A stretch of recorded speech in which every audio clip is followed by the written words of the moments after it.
Let's take a couple of more questions if we have them. Anybody else want to throw a question, Stijn? Okay, well I have one or two, just one or two, and we can cut it short, Stijn. But I'm wondering if, as Vision Mobile, you see an opportunity in doing similar kind of research that what you do for the Internet of Things economy, or for the mobile developers economy, for the makers economy. More, you know, a more kind of grassroots type activity. So in some sense, we're already doing that. When we talk about developers and Internet of Things developers, we're talking about professional developers, but we're also talking about the hobbyists and what we call explorers, people who are trying to learn the technology in order to build opportunities in the future. So in the case of IoT, we research mobile developers, we research cloud developers, we research desktop developers, IoT developers. In IoT, 6 out of 10 people that we have in our research are basically hobbyists or explorers. So that to me is the maker movement, in a sense. It should be highly overlapping.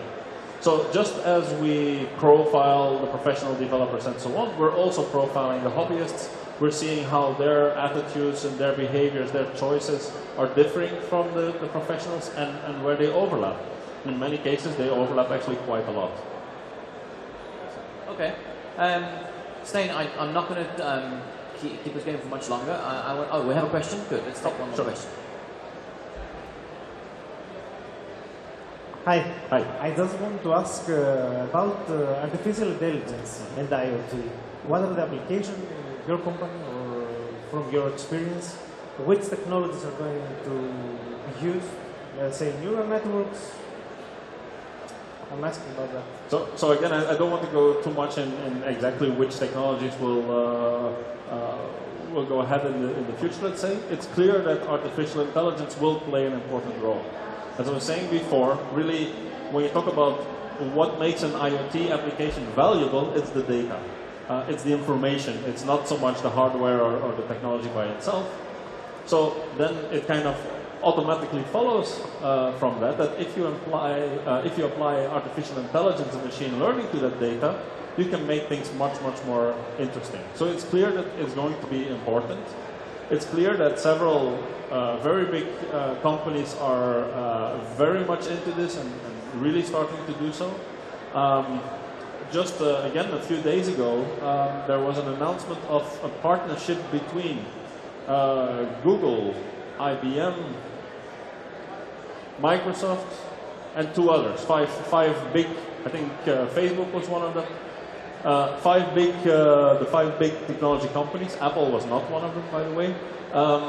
Who are forming a partnership to think about artificial intelligence and between them push this domain forward. It's clear that these companies are really into this stuff and are going to apply it full force in the Internet of Things. Several of these companies are bringing that technology outwards as well. In terms of open source tools, think about Google's TensorFlow and other things that they're outsourcing it.